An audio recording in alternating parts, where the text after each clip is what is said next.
Win your inner battles, अर्थात आपल्या आंतरिक लढाया जिंका. आपण प्रत्येक जणच आयुष्यात कोणत्या ना कोणत्या लढाया लढतच असतो. कधी आपल्या कामावर, कधी व्यवसायाच्या ठिकाणी, कधी नातेसंबंधांमध्ये, कधी समाजाबरोबर व इतर बऱ्याच स्तरांवर या लढाया चालूच असतात. आपली सर्वात मोठी झुंज चालू असते ती म्हणजे आपल्या मनाशी. ही मनाची लढाई मात्र आपण सतत लढतच असतो, अगदी आपल्या नकळत देखील. परंतु ही लढाई जिंकणं कठीण असतं. कारण म्हटलेलंच आहे की मन चिंती ते वैरी न चिंती. असा आपला हा शत्रू आपल्या आतच बसलेला असतो. आज आपण अशा एका पुस्तकाबद्दल बोलणार आहोत जे आपल्याला या अंतर्मनाच्या झुंजेवर विजय मिळवायला शिकवते. आणि या पुस्तकाचं नाव आहे विन युअर इनर बॅटल्स, अर्थात आपल्या आंतरिक लढाया जिंका. नमस्कार, मी चेतन आपल्या सगळ्यांचं श्रवणालय या यूट्यूब चॅनलवर अगदी मनापासून स्वागत करतो. आजच्या व्हिडिओत आपण जाणून घेणार आहोत आपल्या अंतर्गत चालू असलेल्या लढाया आपल्याला कशा जिंकता येतील. आपले मन हा एक उत्तम मित्र म्हणजेच आपला फ्रेंड, फिलॉसॉफर, गाईड असू शकतो, तर कधी कधी आपला एक उत्तम शत्रू देखील. आता जेव्हा आपण शत्रू म्हणतो तेव्हा आपण बोलत असतो की आपल्या मनातील भीती व आपल्या आत्मविश्वासाच्या अभावाबद्दल, जे सतत आपल्याला मागे खेचत असतात. अशा आपल्या या शत्रूवर विजय मिळवणं कठीणच. हे अत्यंत सुखकर व मुक्ततेची भावना देणारं असतं, परंतु वाटतं तेवढं सोपं देखील नाही बरं का. कारण मन हे आधीच मुक्त असतं.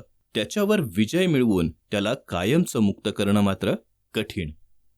आपल्या दैनंदिन जीवनात घडणाऱ्या अनेक घटनांचा आपल्या मनावर कळत नकळत परिणाम होतच असतो.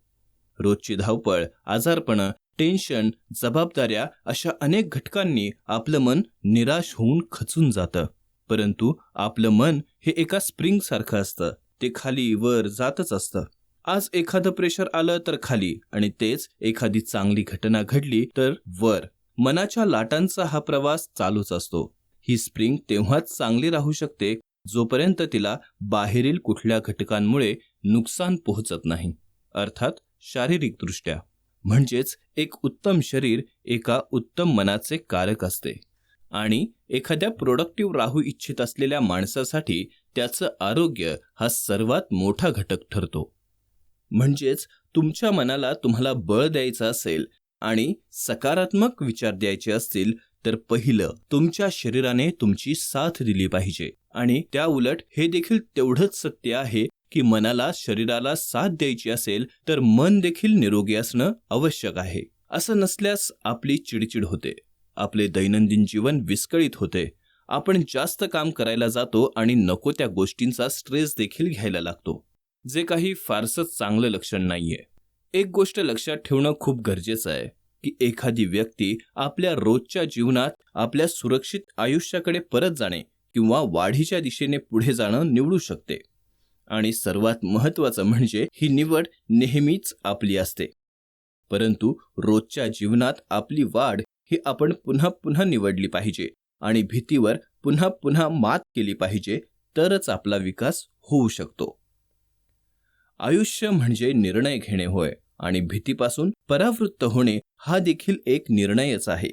त्यामुळे न थांबता चला सुरुवात करूया आणि आपल्या मनातल्या असंख्य भीत्यांपासून मुक्त होऊयात.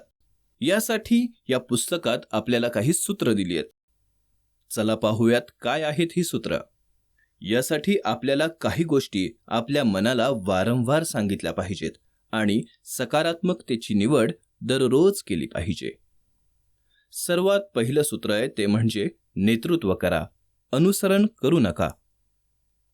दुसरं सूत्र आहे स्वतः निर्माण करा, उपभोग घेऊ नका.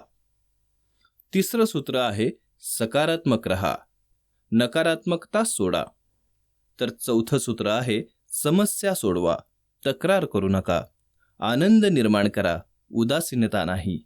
शक्तिशाली व्हा, कमकुवत नाही. ही अशी सूत्र आहेत जी तुम्हाला वारंवार स्वतःला सांगावी लागतील.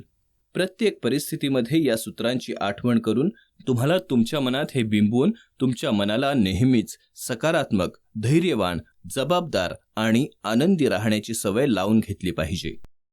शेवटी आपण आपल्या मनाला जसं वळण लावू तसंच ते बनतं. मन हे कच्च्या मातीसारखं आहे.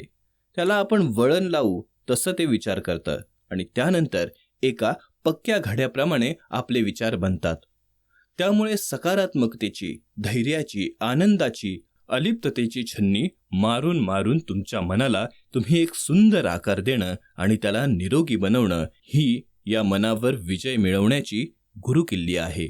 आपण आपल्या मनाशी ठरवूया की आपल्याला हवं ते करण्याची आपल्यात हिंमत आहेच. तणाव, चिंता, वेदना, दुखापत आणि दुःखाने भरलेल्या या जीवनाला नाही म्हणा. न घाबरता एक आनंदी जीवन स्वीकारा. आपल्या जीवनात भयानक गोष्टी घडतील. प्रत्येकजण प्रिय व्यक्तीचे नुकसान, त्यांची नोकरी गमावणे, गंभीर आजार किंवा अपंगत्व या गोष्टींचा सामना करतो आणि त्याला त्याचा त्रास देखील होतो. आपल्या दैनंदिन जीवनात आपल्याला अशा गोष्टी किंवा घटनांचा सामना करावा लागतो, ज्यामुळे आपल्या आयुष्यात तणाव किंवा चिंता निर्माण होते. परंतु एक लक्षात ठेवा की तो जीवनाचा एक भाग आहे, जो आपल्यासोबत वाईट गोष्टी घडतील हे जाणून आपल्याला तयारी करण्याची अनुमती देतो. शिवाय तुम्ही स्वतःला या घटनांसाठी तयार करू शकता. असा एकमेव मार्ग म्हणजे हे स्वीकारणे की हे सर्व तुमच्यासोबत काय घडते याबद्दल नाहीये, तर तुम्ही त्याबद्दल काय करू शकता याबद्दल असते. आपल्या आयुष्यात या घटना घडणारच आहेत, तर मग आपण त्यांच्यापासून दूर पळण्यापेक्षा आपण त्या स्वीकारल्या पाहिजेत आणि त्यातून बाहेर पडण्यासाठी काय मार्ग आहे याचा विचार करून त्याच्यावर काम केलं पाहिजे. आपल्याबरोबर काय घडलंय, ते काय आणि कसं घडलं याबद्दल फक्त विचार करून आपण रडू शकतो, पण हा तुमच्यातील ऊर्जेचा अपव्यय आहे. त्याऐवजी तुम्ही त्याबद्दल काय करू शकता किंवा त्या परिस्थितीतून तुम्ही काय शिकलात यावर लक्ष केंद्रित करा. वैकल्पिकरित्या तोट्याचा सामना करताना त्या व्यक्तीनं आपल्याला दिलेल्या सुंदर गोष्टींवर, आपण सामायिक केलेले अनुभव आणि आपण शिकलेल्या गोष्टींवर लक्ष केंद्रित करा. जरी आपण आपल्या प्रिय व्यक्तीला गमावलं असलं तरी आपण त्या व्यक्तीकडून शिकलेल्या गोष्टींचं पालन करून त्यांचा आत्मा जिवंत ठेवू शकतो. अशा प्रकारे सकारात्मक आणि धैर्यात्मक विचार करून तुम्ही स्वतःला मजबूत आणि कणखर बनवू शकता, ज्यामुळे तुम्ही घडणाऱ्या घटनांकडे नेहमीच सकारात्मक दृष्ट्या पाहू शकाल. या प्रवासातील आणखी एक महत्त्वाची बाब म्हणजे जे आपण नियंत्रित करू शकत नाही त्याबद्दल काळजी करणं सोडा. जेव्हा तुम्ही सकाळी उठता तेव्हा स्वतःला सांगा, आज मी ज्या लोकांशी व्यवहार करणार आहे, म्हणजेच माझ्या कामात हस्तक्षेप करणारे, कृतघ्न, गर्विष्ठ, अप्रामाणिक, मत्सर करणारे सर्व मूर्ख लोक असतील. ते असे आहेत कारण ते वाईटातून चांगले सांगू शकत नाहीत. पण मी पाहिलंय चांगल्याचं सौंदर्य आणि वाईटाची कुरूपता देखील. आणि मी ओळखलंय की चूक करणाऱ्याचा स्वभाव देखील माझ्यासारखाच आहे. किंबहुना तोही एक मनुष्यच आहे. एकाच रक्ताचा आणि जन्माचा नाही, परंतु एकाच मनुष्य मनाचा आणि देवाचा एक अंश आहे. आणि म्हणूनच कोणीही मला दुखावू शकत नाही, कारण त्यांच्या वागण्याची जबाबदारी मी घेऊ शकत नाही, किंवा मी माझ्या नातेवाईकांवर रागावू शकत नाही अथवा त्यांचा तिरस्कारही करू शकत नाही, कारण आम्ही हात, पाय आणि डोळे या अवयवांसारखे वरच्या आणि खालच्या दातांच्या 2 ओळींसारखे एकत्र काम करण्यासाठी जन्मलो आहोत. एकमेकांच्या आयुष्यात अडथळा आणणे अनैसर्गिक आहे. एखाद्यावर राग येणे, त्याच्याकडे पाठ फिरवणे हे सर्व अनैसर्गिक आहे. अशा या मंत्रांची रोज पुनरावृत्ती करून आपल्या आंतरिक लढाया आपण रोजच जिंकू शकतो. लक्षात ठेवा की ही निवड आपल्याला रोजच करावी लागते, जोपर्यंत तुमचे मन त्यासाठी नैसर्गिकरित्या तयार होत नाही. आशा आहे की तुम्हाला आमचा आजचा व्हिडिओ नक्कीच आवडला असेल आणि तुमच्या फायद्याचाही ठरला असेल. अशाच प्रेरणादायी व्हिडिओसाठी लाईक, शेअर, सबस्क्राईब करायला मात्र अजिबात विसरू नका. सबस्क्राईब करणं तुमच्यासाठी तर मोफत आहे, पण त्याने आमची खूप जास्त मदत होते. चला तर मग भेटूयात नवीन कथेसह पुढच्या भागात. तोपर्यंत आपली काळजी घ्या. श्रवणालय, जिथे वाचक होतात श्रोते.